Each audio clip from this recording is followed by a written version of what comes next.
میرا نام افشاں تھا۔ میری عمر 35 سال کے قریب ہو چکی تھی، لیکن ابھی تک میری شادی نہیں ہوئی تھی۔ غریبی ہمارے دروازے پر اس طرح جم کر بیٹھی تھی کہ کوئی بھی رشتہ لے کر دروازے کے اندر نہ آتا، اور اگر کبھی غلطی سے کوئی بلا بٹکا چلا آتا تو میری سامنے رنگت اور بالوں میں اترتی چاندی دیکھ کر صاف انکار کر جاتا۔ میری عمر 35 سال تھی، لیکن دیکھنے میں اپنی عمر سے بھی زیادہ کی لگتی تھی۔ ہمارے حالات نے مجھے مزید بدصورت بنا دیا تھا۔ وہ کہتے ہیں نا کہ اگر پیسہ ہو تو انسان خوبصورتی خرید سکتا ہے، اور اگر غربت نے ڈیرے ڈال رکھے ہوں تو وہ انسان کی خوبصورتی بھی کھا جاتی ہے۔ ہمارے حالات نے میری رنگت اور میرے چہرے کی تر و تازگی کو پوری طرح نوچ لیا تھا۔ میں بہت سالوں سے نوکری کر کے اپنی چھوٹی بہنوں کا پیٹ پال رہی تھی، اور بہت مشکل سے صحیح میں نے اپنی دونوں بہنوں کی شادیاں وقت پر کر دیں۔ وہ شکل و صورت میں مجھ سے کافی بہتر تھیں، اسی لیے ان کے رشتے آ گئے تھے۔ ان دونوں کی شادیوں کے بعد اس کچے سے ٹوٹے پھوٹے مکان میں اکیلی رہ گئی تھی۔ ماں باپ کا انتقال بہت پہلے ہو چکا تھا، اور اب تو بہنیں بھی پرائی ہو چکی تھیں۔ جس طرح میں تنہا دن گزار رہی تھی، میرے اندر شادی کی خواہش بڑھتی جا رہی تھی۔ میں ایک عام انسان تھی، اور فطرتاً میرے اندر بھی نفسانی خواہشات موجود تھیں۔ مجھے بھی اپنی زندگی میں کسی ایسے ساتھی کی تلاش تھی جو مجھے خوشیوں بھری زندگی دے۔ جب میں اپنی بہنوں کو اپنے شوہروں کے ساتھ خوش دیکھتی اور ان کی زندگیوں کو خوشبو سے مہکا دیکھتی تو میرے دل میں بھی اس بات کی کسک اٹھتی کہ میری زندگی بھی اس طرح سے مہک جائے، اور میری بھی قسمت میں رنگوں کی بہار آ جائے۔ ہوا کچھ یوں کہ ایک دن بازار میں مجھے اپنی بہت پرانی اسکول کی سہیلی مل گئی۔ ہم کوئی 12 سال بعد مل رہے تھے۔ میں اسے زبردستی اپنے گھر لے آئی۔ کچھ دیر کی بات چیت کے بعد اس نے بتایا کہ اس کا ایک بھائی ہے جس کی عمر 40 سال کے قریب ہو چکی ہے۔ اس کے بھائی کی بیوی اسے چھوڑ کر چلی گئی ہے، کیونکہ اس کا بھائی بھابھی کو اولاد کی خوشی نہیں دے سکا۔ میری سہیلی اپنے بھائی کو لے کر بہت پریشان تھی، کیونکہ وہ خود بھی شادی شدہ تھی اور اپنے سسرال میں رہتی تھی۔ اس کا بھائی اپنے بوڑھے ماں باپ کے ساتھ اکیلے گھر میں بہت مشکل سے زندگی گزار رہا تھا۔ کسی بھی گھر میں عورت کا ہونا بہت ضروری ہوتا ہے۔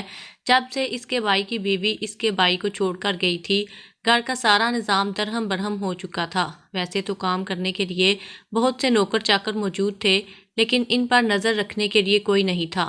میری یہ دوست شروع سے ہی بہت پیسے والی تھی۔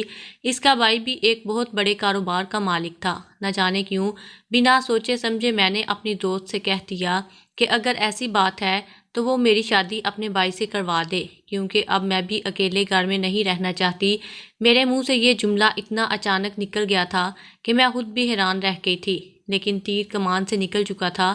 اس لیے میں نے اپنی دوست کو یقین دلایا کہ اگر میں اس کے بھائی کی بیوی بن جاؤں گی تو اس کے سارے مسئلے حل ہو جائیں گے، کیونکہ میں بہت پہلے ہی اپنے ماں باپ کو کھو چکی ہوں۔ اس لیے مجھے اپنے والدین کی کمی کا بہت احساس ہوتا ہے۔ میں اس کے والد کی بہت اچھی طرح خدمت کروں گی اور انہیں کبھی تنہا نہیں چھوڑوں گی۔ میری دونوں بہنیں شادی کر کے اپنی زندگی میں مگن ہو چکی تھیں۔ مہینے میں کبھی ایک بار چکر وہ میرے گھر کا لگاتی تو انہیں میرے اس گھر میں گھٹن کا احساس ہوتا، اور وہ تھوڑی ہی دیر میں واپس چلی جاتی اور پھر میں اکیلی رہ جاتی۔ میں نے اپنی دوست سے کہا کہ اس طرح اکیلے جینے سے اچھا ہے کہ میں تمہارے بھائی کا سہارا بن جاؤں، اور میرے لیے ساری زندگی تنہا رہنے سے اچھا ہے کہ میں شادی شدہ ہو کر بے اولاد رہ جاؤں۔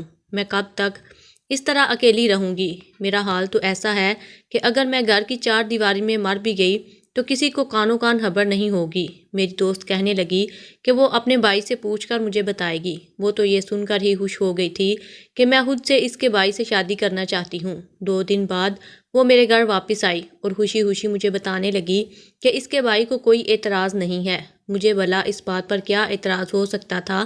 میرے لیے تو یہی کافی تھا کہ اب مجھے نوکری نہیں کرنی تھی اور سکون سے ایک مرد کے ساتھ زندگی گزارنی تھی۔ 1 ہفتے کے اندر اندر دھوم دھام سے میری اور اشفاق کی شادی ہو گئی۔ دنیا والے حیران رہ گئے کہ میرے لیے کیسے اتنا اچھا اور امیر گھر کا رشتہ مل گیا۔ میں بھی سب کے سامنے غرور کی دیوی بن گئی۔ میں نے اپنی بہنوں کو بھی اشفاق کے بارے میں کچھ نہیں بتایا۔ یہ راز میرے سینے میں دفن تھا اور اب زندگی بھر دفن ہی رہنا تھا۔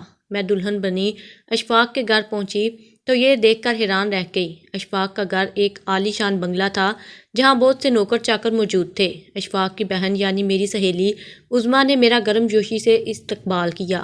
عظمیٰ کے والد ایک انتہائی نفیس انسان تھے اور انہیں دیکھ کر لگتا ہی نہیں تھا کہ وہ ایک عمر رسیدہ شخص ہیں۔ میری سہیلی نے مجھے اشفاق کے کمرے میں لے جا کر بٹھایا اور کہنے لگی کہ وہ صبح ہی واپس آئے گی، اس کے بچے کی طبیعت ٹھیک نہیں ہے، وہ اپنے بچے کو لے کر واپس کر جا رہی تھی۔ اشفاق کا کمرہ پوری طرح سے سجا ہوا تھا، میں جہیز میں پھوٹی گوڑی بھی نہیں لائی تھی، لیکن جہاں پہلے سے ہی ہر چیز موجود تھی، کمرے میں ہر چیز بہت ہی قیمتی نظر آ رہی تھی اور میں اپنی قسمت پر رشک کر رہی تھی۔ میں نے سوچ لیا تھا کہ میں اشفاق کے ساتھ محبت سے رہوں گی اور انہیں کبھی اس بات کا احساس نہیں ہونے دوں گی کہ ان کے اندر کوئی کمی موجود ہے۔ مجھے تو اشفاق کے والد بھی بہت پسند آئے تھے۔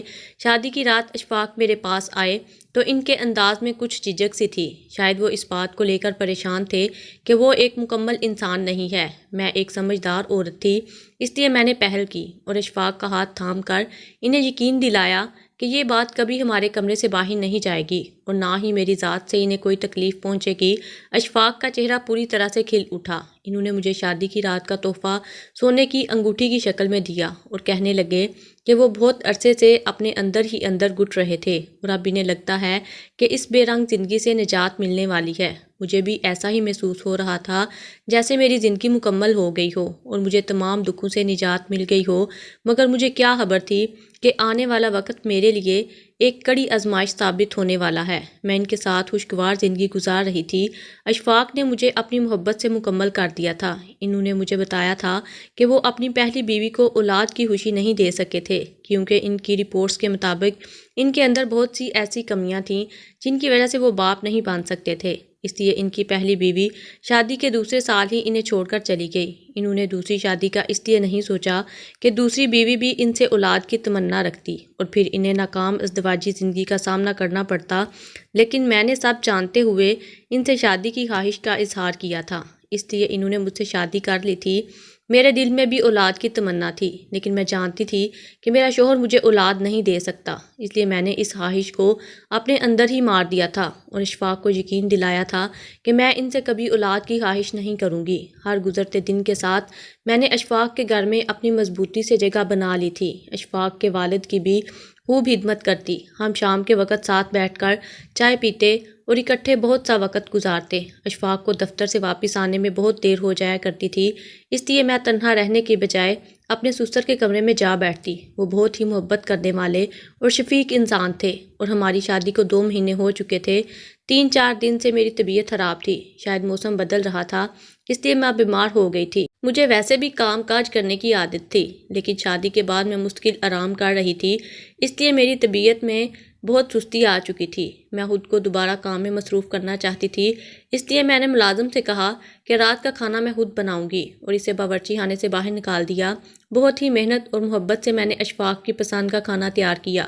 اشفاق دفتر سے لوٹے تو سجی ہوئی ٹیبل دیکھ کر حیران رہ گئے۔ اس سے پہلے کہ ہم دونوں کھانے کے لیے بیٹھتے، مجھے اس قدر شدید چکر آئے کہ میں نے اشفاق کا سہارا لے لیا۔ میری بگڑتی ہوئی طبیعت دیکھ کر اشفاق کہنے لگے، تمہیں کیا ضرورت تھی باورچی خانے میں جا کر خود کو یوں ہلکان کرنے کی؟ تمہیں جسمانی کمزوری ہو گئی ہے، کھانا کھانے کے بعد میرے ساتھ ڈاکٹر کے پاس چلو، طاقت کی کچھ دوائیاں لکھوا لیتے ہیں، ان کے استعمال سے تم بالکل ٹھیک ہو جاؤ گی۔ میں نے انکار کرنا چاہا لیکن اشفاق نے میری ایک نہ سنی، وہ بہت خیال رکھنے والے انسان تھے۔ میں خاموشی سے کھانا کھانے بیٹھ گئی۔ میرا ارادہ تھا کہ میں کھانا کھانے کے بعد اشفاق کو منع کر دوں گی، لیکن جیسے ہی میں نے اشفاق کو دوبارہ سے منع کیا، وہ اپنے ابا کے کمرے میں گئے اور انہوں نے میری طبیعت کی خرابی کا بتایا۔ اس کے بعد تو میرے لیے انکار کرنا ناممکن ہو گیا اور مجبوراً مجھے اشفاق کے ساتھ ڈاکٹر کے پاس جانا پڑا۔ یہ ایک بڑا پرائیویٹ کلینک تھا۔ تھوڑی دیر کے انتظار کے بعد میرا نمبر آ گیا اور اشفاق میرا ہاتھ تھام کر خود ہی ڈاکٹر کے کمرے میں چلے آئے۔ چند ایک سوال کرنے کے بعد ڈاکٹر نے مجھے الٹرا ساؤنڈ کرنے کے لیے بھیج دیا اور تھوڑی دیر کے بعد جب الٹرا ساؤنڈ کی رپورٹ آئی تو یہ سن کر میرے ہوش اڑ گئے کہ میں امید سے ہوں۔ ڈاکٹر نے بہت ہی مسکرا کر ہم دونوں میاں بیوی کو یہ خبر سنائی تھی، پر ہمارے لیے تو یہ خبر کسی بجلی کی طرح ہم پر گری تھی۔ ہم دونوں اس بات سے اچھی طرح سے واقف تھے کہ اشفاق باپ نہیں بن سکتے، تو پھر یہ بچہ کس کا تھا اور میں حاملہ کیسے ہو گئی؟ ڈاکٹر کے ہاتھ سے اشفاق نے میری رپورٹ لے کر چیک کی اور بنا کچھ کہے میرا ہاتھ پکڑ کر مجھے کھینچتے ہوئے گاڑی تک لے آئے اور اتنی تیز رفتاری سے گاڑی چلائی کہ میری چیخیں نکل گئیں۔ مجھے سمجھ ہی نہیں آ رہا تھا کہ یہ سب کیا ہو رہا ہے۔ سب کچھ اتنا اچانک اور غیر متوقع تھا کہ میں خود بھی سنبھل نہیں پائی تھی۔ میرے سسر میرے انتظار میں لاؤنج میں بیٹھے ہوئے تھے۔ ہمیں واپس آتا دیکھ کر فکر مندی سے پوچھنے لگے کہ بہو کی طبیعت اب کیسی ہے اور ڈاکٹر نے کیا کہا ہے۔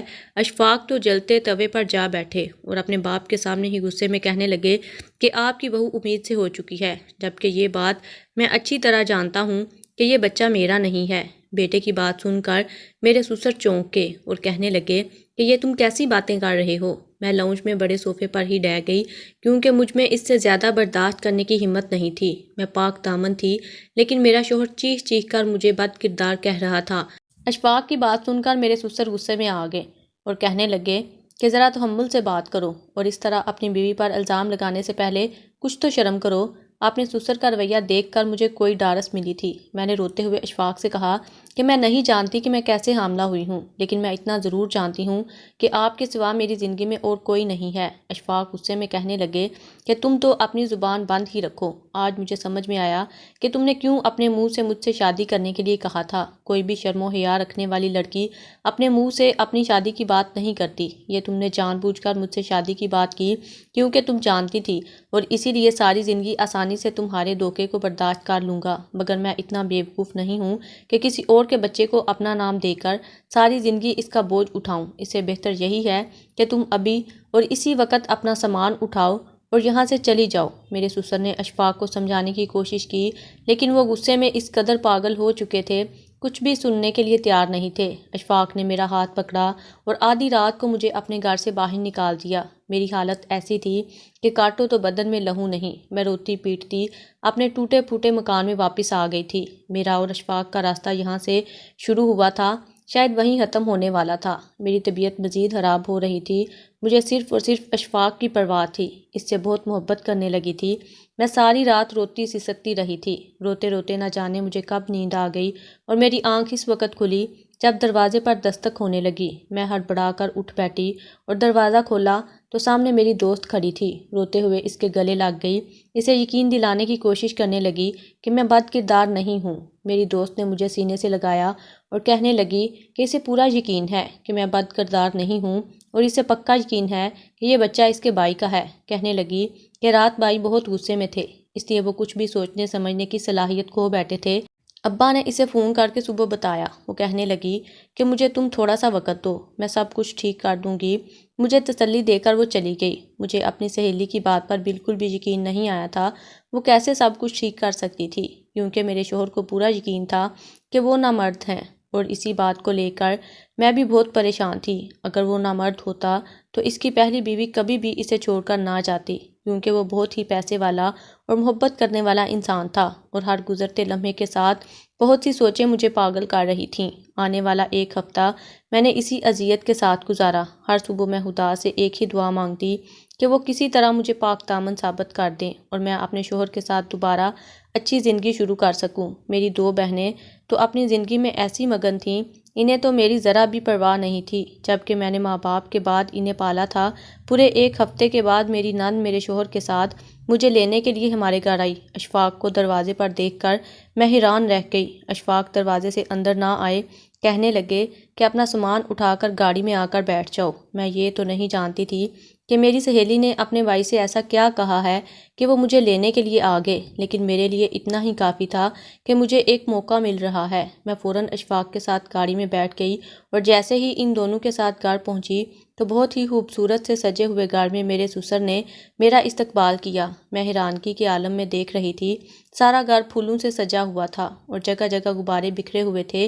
میری سہیلی نے مجھے گلے سے لگایا اور محبت سے میرے گالوں کو چومتے ہوئے کہنے لگی، تمہارا بہت شکریہ جو تم نے مجھے پھپھو بننے کا موقع دیا۔